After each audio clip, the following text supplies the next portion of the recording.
Lost in the desert. The ship had smooth sailing for 2 days until a terrifying storm struck. The wind and the waves drove the Argo off course for 9 days and nights, but then a massive wave threw the ship onto the desert sands of Libya. The land was hostile and inhabited by only venomous snakes.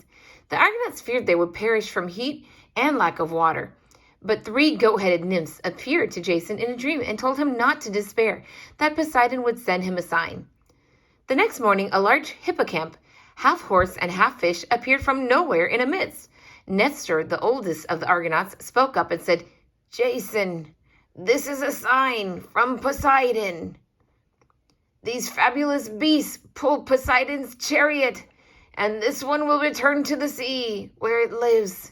We must follow it to water." Hera then spoke from the prow of the Argo. "Nestor's right," she said. "You must follow the horsefish to safety."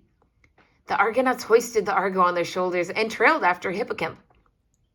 But the ship was heavy, and the going was slow, and the animal was soon out of sight.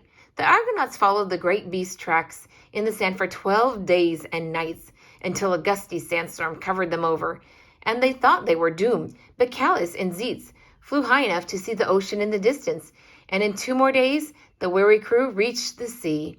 The Argonauts were now on their way home, with only one big island of Crete between them and Leucas.